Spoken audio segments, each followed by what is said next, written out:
Bien, este video va a ser un poco de crítica, de historia, de qué podemos hacer mejor, pero para que sepan, sobre todo los kinesiólogos nuevos, en qué momento estamos y cuál es la importancia de poder estar en el código sanitario y poder ser reconocidos dentro de las profesiones médicas y así poder equipararnos con otras profesiones que ya desde hace muchos años están dentro de esta categoría. Para eso la primera pregunta es ¿qué es el código sanitario? Por esto tenemos que poner un poco de contexto qué es lo que pasaba en Chile y cómo era el principio de la formación de la República, ya que lo más importante era que había una disociación entre lo que se debía hacer y entre lo que se quería hacer. Entonces, lo que hoy quizás nos parece más lógico y casi como un derecho universal, en ese tiempo, alrededor del 1900, no lo era tanto. Y recién el doctor Puga describe cuál era la realidad del país y qué es lo que una persona normal, común y corriente podía o no podía tener acceso dependiendo de dónde podía nacer. Es aquí donde escribe desde sus observaciones en la revista chilena de higiene un arcaico y escaso atisbo de la organización del Estado en cuanto a su salubridad. Un ejemplo de esto es que en 1767 se le encarga al arquitecto Toesca que pueda generar los planos del Hospital San Juan de Dios, donde, según las mismas palabras de la gente de la época, se describió de la siguiente manera: se edificó un edificio trapezoidal, no pudiendo ocupar de peor manera el terreno seleccionado.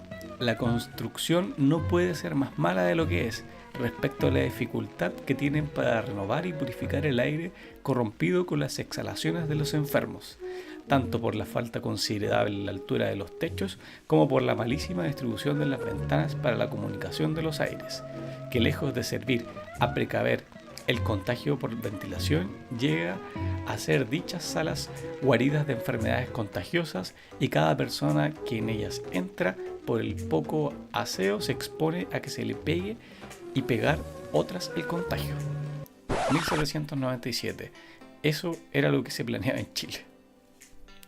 En lo principal trató de describir qué es lo que era, según su percepción, los servicios mínimos que debíamos tener para entregar salud a nuestra población. Y cuando estamos hablando de servicios mínimos, es realmente lo mínimo para esa época. Por lo que no hay que olvidar que, a pesar de que uno pueda decir que 30 o 40 años es mucho, hablando históricamente, nosotros veníamos saliendo de una guerra y estábamos casi a 100 años de la independencia del país. Por lo tanto, las ideas que él tenía eran primigenias y muy inocentes en algunas cosas, tratando de ir en contra de lo que pensaba la aristocracia de ese tiempo. Lo que él pedía era básicamente un cementerio donde la gente se pudiese enterrar para que se llenara con cal y así no hubiese una transmisión de enfermedades, vacunas para la población, sanidad marítima, médicos que estén cerca de la población, a lo que él llamó médicos de ciudad, y servicios de botica. Igual lo que pide la población hoy día, acceso a medicamentos. Luego de muchas discusiones con la aristocracia chilena de la época, quienes no veían con muy buenos ojos estas observaciones que hacía en la revista, ya que pensaban que darle tantos derechos a las personas de segunda categoría no podían establecer un control permanente en la población.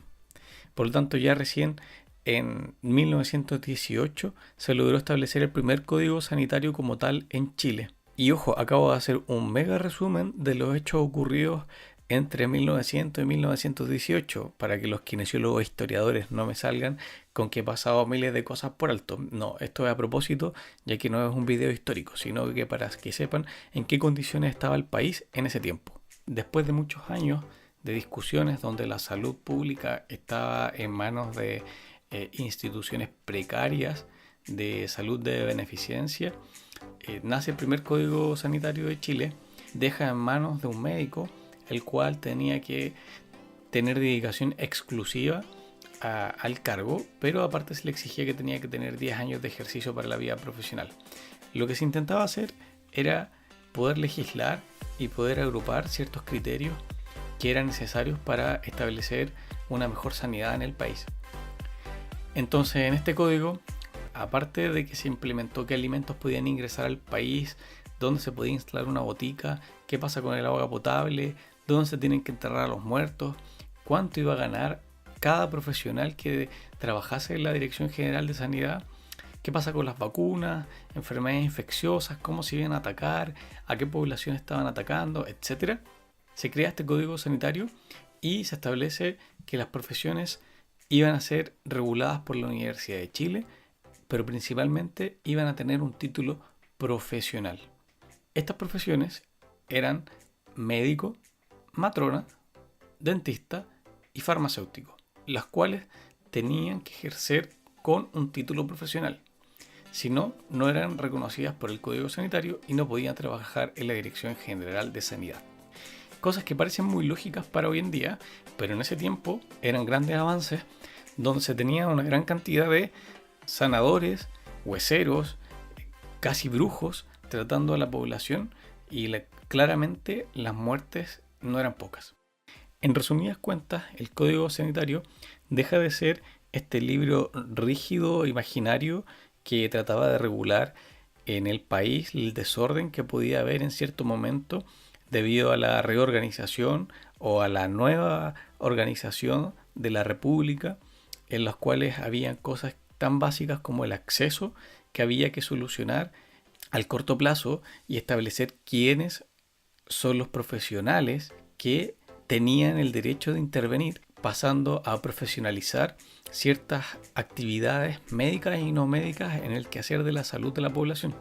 Pero hoy en día, desde su creación hace 100 años, ya se establecen en más detalle qué procedimientos y actividades comprenden todos los servicios profesionales, desde el psicólogo hasta la enfermera, pero no así otros profesionales como los nutricionistas, los terapeutas ocupacionales, los kinesiólogos, que hace muchos años ya trabajan en la salud pública y privada, por lo que hay un vacío y se tienden a sobreponer estas profesiones y chocan en algunas visiones. ¿Qué es lo que pasó?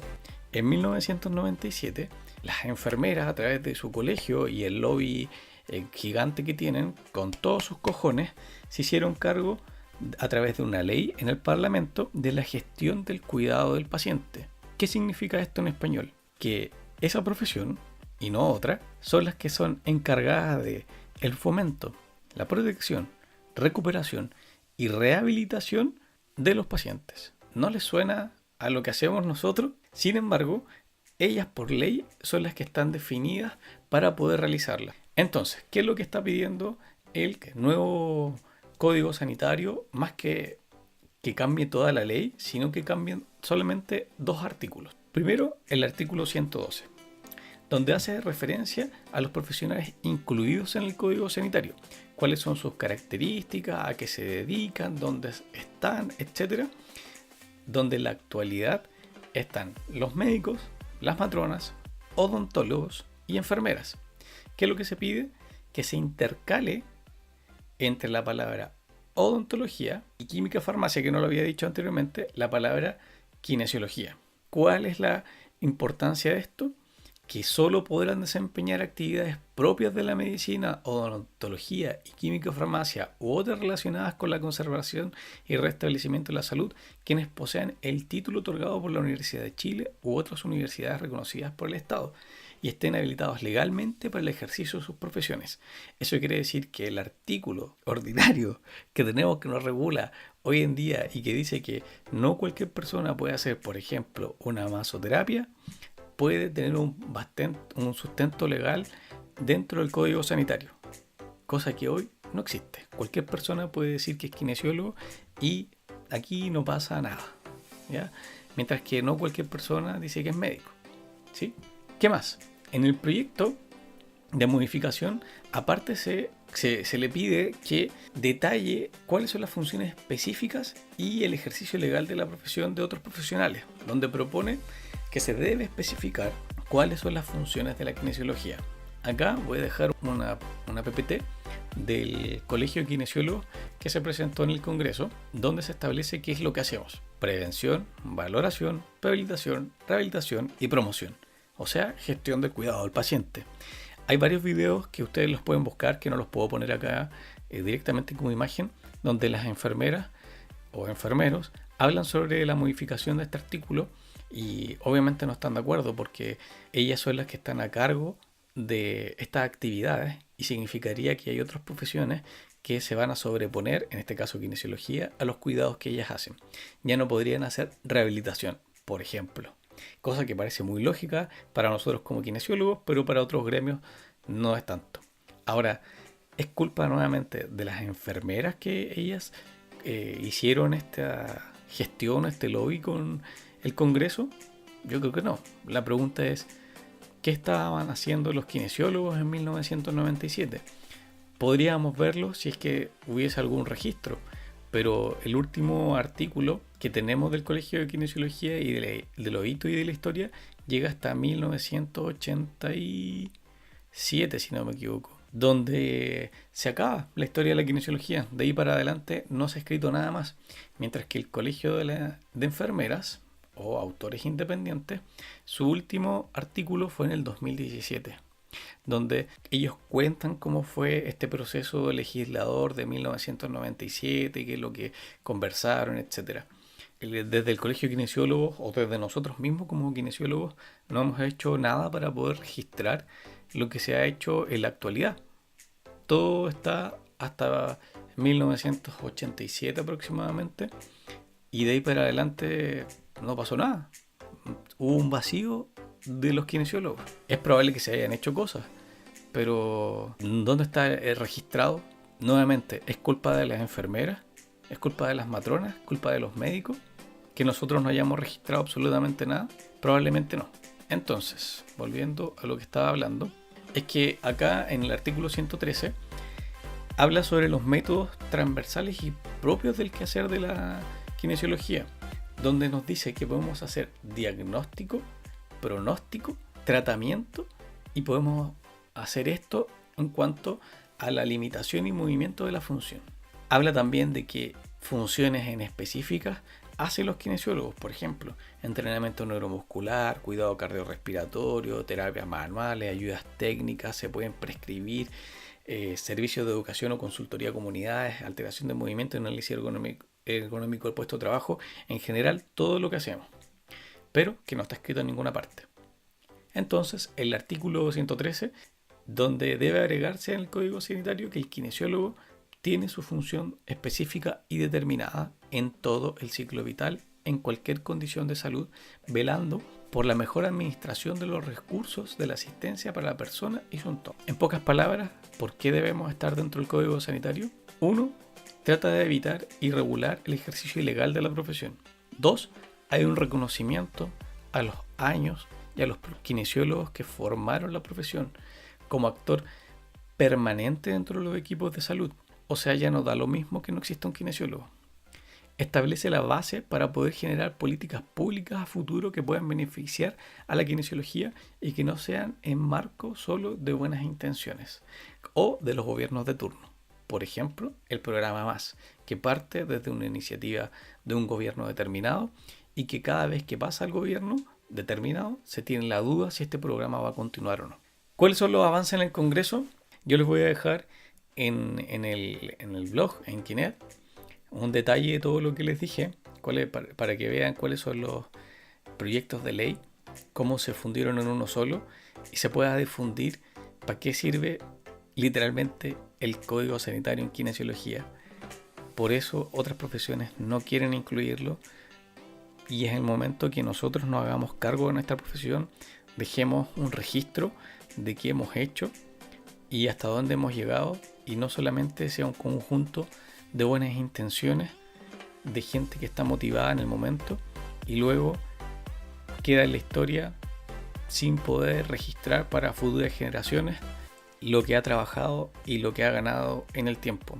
Recuerden que nosotros somos el reflejo de lo que los primeros kinesiólogos pudieron hacer y nosotros hoy día estamos disfrutando de esos esfuerzos que quizás para las nuevas generaciones de kinesiólogos pueden ser casi un derecho, como trabajar en un CEFAM, como trabajar en una UCI, y no están así. Piensen que cada cosa se ganó a base de demostrar que los kinesiólogos somos actores primordiales y principales de la salud de este país.